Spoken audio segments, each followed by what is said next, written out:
Welcome to 365 Christian Men, where every day we aim to inspire and encourage with real-life stories about men. June 18th, Harland Sanders. Harland Sanders started his business career in a questionable neighborhood known as Hell's Half-Acre. He owned a Shell gas station where he wheeled out an old dining table to feed homemade ham and steak dinners to truck drivers. He was hardworking, hard driving, and hot-headed, and he never backed down from a fight. Most people know Sanders as Colonel Sanders of KFC fame. But today's story starts out when he was a young man just trying to get a toehold. When hard things happen, some men get angry. Some men get to work. The story starts back in the day, way before Kentucky Fried Chicken, when Colonel Sanders owned a gas station, and being type A all the way, he painted a zillion ads on billboards throughout the area. Of course, competitors took exception to Sanders' campaign, and one named Matt Stewart got himself a ladder and started painting out the signs. It was a tight community, and when Sanders heard what Matt was doing, he grabbed a couple Shell Oil executives and raced over to stop him. The car skidded to a stop, and Harland and the two oil guys jumped out. Matt dropped his paintbrush, pulled a gun, and fired. But Harland's aim was better. He fired and hit the reckless painter. Twice. "Don't shoot, Sanders," Matt said. "You've killed me." Turns out, Matt lived, and Harland was charged with attempted murder, but those charges were dropped. After that harrowing incident, Harland changed, but not enough. He owned the Shell station, a hotel, and a restaurant in Corbin, Kentucky. He tried many different things, including correspondence school lawyering, and worked hard a lot of years. The businesses in Corbin did well. Then, through no fault of his, reality barged in and ruined Harland's retirement. The interstate diverted traffic 7 miles away from his businesses, a death sentence for a business like his. Facing bankruptcy, Harland sold his businesses at auction for a loss to pay the bills and taxes. Left at age 65, with only a $105 per month Social Security check, Harland had an idea and a recipe. Few people thought he could be successful, and some thought he was finished before he'd started.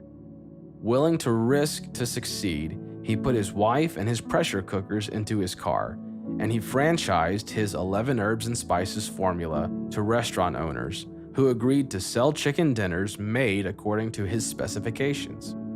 And a nickel for each chicken soon added up. "Don't quit at age 65, Harland said. "Maybe your boat hasn't come in yet. Mine hadn't." He decided he could do one of two things: feed the poor and get rich, or feed the rich and get poor. But money didn't satisfy the colonel. Harland knew he needed to change. He wanted to change. He tried to change. Finally, he realized he couldn't change himself. "I knew I should have Jesus. I knew I should walk with him, but I couldn't reach him because of my sinfulness. I used to curse terrible, did since boyhood. I wanted to quit for years and years, but I couldn't.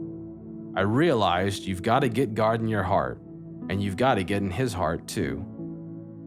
Harland decided it was never too late to change. He accepted God's forgiveness.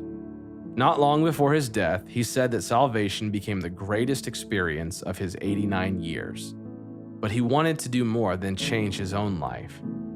He sold Kentucky Fried Chicken for $500,000 and paid his first tithe. He gave the Canadian operations to the Harland Sanders Charitable Foundation to fund thousands of scholarships. That's where the Lord has saved me, I think, for that kind of deal, to do something for him. Harland made a fortune, and he gave away millions. No use being the richest man in the cemetery, because you can't do any business there.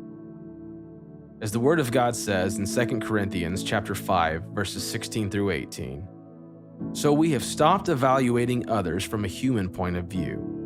At one time, we thought of Christ merely from a human point of view. How differently we know him now. This means that anyone who belongs to Christ has become a new person. The old life is gone, a new life has begun. And all of this is a gift from God, who brought us back to himself through Christ.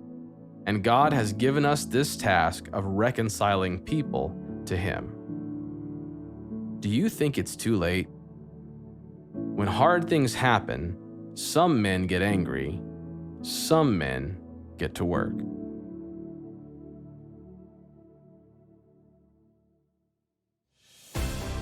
Thank you for listening to today's story. Every day of the year, our hope is to inspire you with real-life stories of faithful men who have gone before us. Hebrews 12:1 says, "Therefore, since we are surrounded by so great a cloud of witnesses, let us lay aside every weight and the sin that so easily ensnares us. Let us run with endurance the race that is set before us." Join us tomorrow for another story at 365christianmen.com.